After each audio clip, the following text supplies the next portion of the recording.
होते हैं, फेल होते हैं संस्कृत में। ठीक, संस्कृत में फेल होने का एक ही रीजन है, वो लिखते नहीं है। अगर आप लिखना जान गए तो देखिए बताते हैं एक चीज और कि ऑब्जेक्टिव क्वेश्चन आपको संस्कृत में भी 100 को मिलेगा। ठीक, बहुत फायदा है। अगर 100 को मिलेगा, उस 100 का आंसर आपको 50 को में देना है। वो 50 जो होगा आपके मशीन के द्वारा जांच होगा, लेकिन जो सब्जेक्टिव जो होगा ऑब्जेक्टिव में ध्यान दीजिएगा, ज़्यादा जो व्याकरण से रहेगा, ग्रामर से इसको रहने का प्रयास नहीं करिएगा, क्योंकि आप ग्रामर होना नहीं पड़ेगा। ठीक है, ग्रामर को रहिएगा, ज़्यादा जल्दी होने की ताकत है। इससे बेहतर है कि आप जो भी 15 से 16 को पाठ करिए, आप है ना पढ़ लीजिए, उसके द्वारा पढ़ने से और ये पढ़कर आप ऑब्जेक्टिव का नहीं बात दीजिएगा। ठीक है, 100 में जरूर 40 को किताब हो जाए। ठीक है, सब ग्रामर हो सकता है, किताबें वाला नहीं। ठीक है, आपको किताब वाला रखना एक किताब वाला रखना। अच्छा, एक चीज और बताते हैं, पेपर संस्कृत में लिखना। ठीक है, लिखने के लिए आपको गद्यांश दिया जाता है, उस गद्यांश में ही से छाट छाट के लिखना है। ठीक, छाट छाट के लिखना है। और 2 नंबर वाले जो प्रश्न आएंगे, अगर आपको ना भी बुझा रहा है तो उसमें का जो क्वेश्चन जो है, क्वेश्चन रहता है अस्थि, जैसे हिंदी में क्या कैसे, तो उसमें क्या रहता है अस्थि। ठीक है, भवंती, है ना, ये सब सारी चीजें रहती है, आप लोग जानते हैं। तो उस क्वेश्चन वाला चीज को हटा देना है और फिर से उसको दोहरा दोहरा के लिख देना है। मतलब खाली लिख देना है। लिखने के लिए संस्कृत में हलांत लगाना है। ठीक है, हलांत के लिखने के लिए लिखना है। फिर हिंदी का बहुत बड़ा मायने रखता है, लिख देना है, जल्दी से लिख देना है।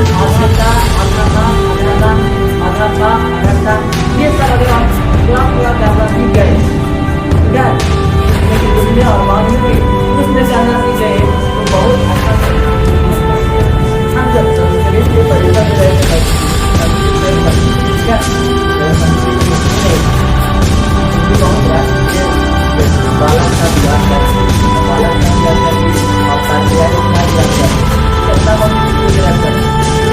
लेकिन सब्जेक्टिव में क्या कर सकते हैं, वैसे ही करके देखें और संस्कृत में मेरा एक अच्छा नंबर आएगा। ठीक, आपको भी प्रयास करिएगा अच्छा से अच्छा नंबर आ जाए, बस इसको बताना है।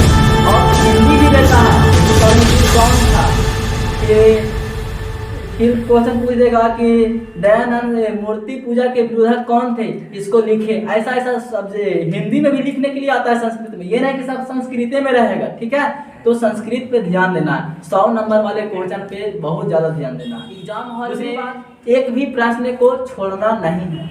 मान लीजिए कि 30 को क्वेश्चन दिया है 2 नंबर में, 15 को जवाब देना है, तो 15 का जवाब कुछ ना कुछ लिखना है।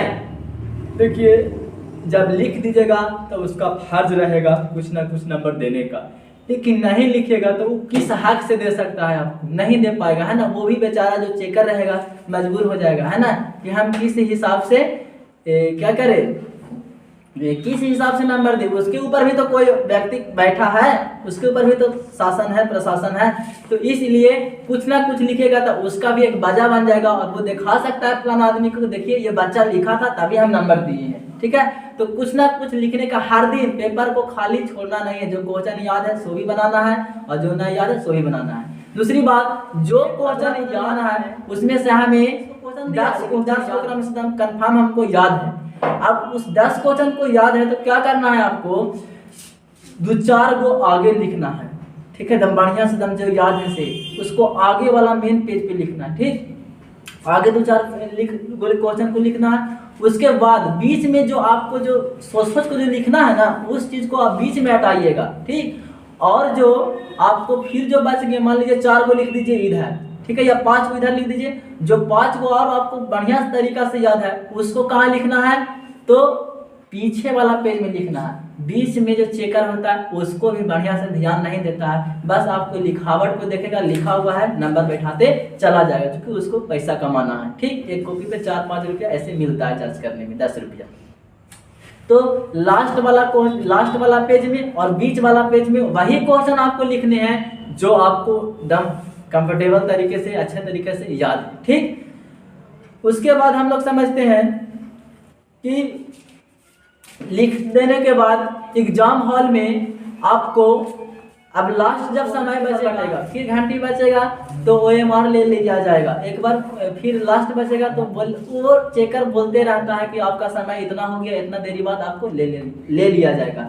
तो ध्यान से सुनिए, जब भी आपको सबसे इम्पोर्टेंट रखना है वहाँ पे OMR शीट में हम डेट डाले हैं कि नहीं, सिग्नेचर कर दिए हैं कि नहीं, और अटेंडेंस भी बनता है वहाँ पे। ठीक है, डेली अटेंडेंस। अब देखिए अटेंडेंस बनाने के तरीका क्या होती है कि वहाँ पे आपको सब्जेक्ट दिया रहेगा। ठीक है, मान लीजिए पहला दिन मैथ है, फिर साइंस है, तो आगे पीछे भी हो सकता है, कोई जरूरी नहीं है कि ये सीरियल तरीके से ही रहे, आगे पीछे भी हो सकता है। और आपको वहाँ पे प्रतिदिन का नाम लिखना है और डेट लिखना है, 2 जगह। ठीक है, नाम लिखना है, डेट लिखना है। ये आपको अटेंडेंस के लिए आपको डेली वो चीज़ देगा, तो आपको उसमें ध्यान देना है। उसके बाद जो वहाँ पे कॉपी जो आपके क्लासरूम में जो घूमेगा उसको से सिग्नेचर कराना बहुत ज़रूरी है। ठीक है, अगर आप लाख अच्छा लिख दिए हैं, सब कुछ भर दिए हैं, पूरा फुल टू फुल क्वेश्चन बना दिए हैं, अगर आपका उस क्लास जो टीचर है वहाँ पे जो शिक्षक घूम रहा है उसका सिग्नेचर नहीं रहेगा तो आपका रिजल्ट जो रहेगा पेंडिंग में डाल दिया जाएगा, वो कागज के समान हो जाएगा फिर। ठीक है, तो सबसे महत्वपूर्ण बातें ऐसे जो वहाँ पे रहता है, जिस क्लासरूम में आपका रहेगा उसको ध्यान रहता है कि हम सब बच्चे के कॉपी पे सिग्नेचर कर दे, लेकिन हो सकता है उसको याद ना रहे। ठीक है, लेकिन आपका फर्ज क्या है, उसका फर्ज है करने का, लेकिन भूल चूक से हो सकता है उसको ना पता हो, तो आप ध्यान दीजिए और उसको बोलिए मैम है तो मैम सिग्नेचर कर दीजिए। ठीक है, सर सिग्नेचर कर दीजिए। ठीक है, प्रकार से आपको सिग्नेचर उस टीचर से बहुत जरूरी है कराना वहाँ पे एग्जाम रूम में। उसके बाद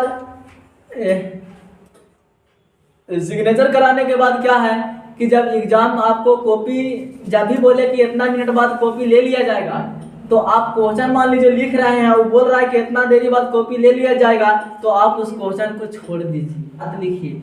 उससे पहले क्या कीजिए कि आप फिर से पेज को पलटिए और आगे देखिए कि मेरा रोल कोड सही भरा हुआ है कि नहीं, मेरा सिग्नेचर वहाँ OMR में है कि नहीं, सेट नंबर लिखल है कि नहीं, प्रश्न पत्र क्रमांक लिखल है कि नहीं, सब्जेक्ट कोड लिखा हुआ है कि नहीं, ये सब चीज़ को फिर से मिलान करना है। ठीक है, अंतिम में भी डेली ऐसे मिलान करना है कि हम लिख दिए हैं कि नहीं।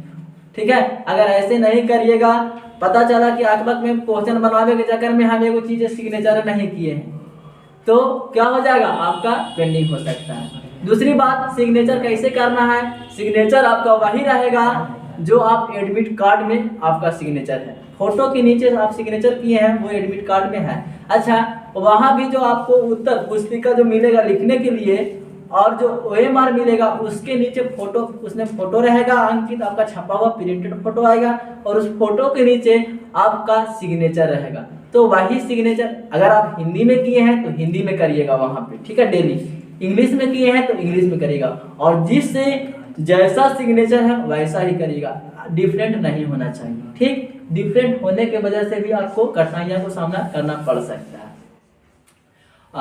आई होप कि आप लोग है ना इतना चीज़ों को बहुत बेहतरीन तरीके से समझ गए होंगे, और मुझे विश्वास है कि आप लोग ये सारी चीज़ों को बहुत गौर से सुने और इसको अमल किए, और उम्मीद करता हूं कि आपका जो एग्ज़ाम है उसमें सफल हो।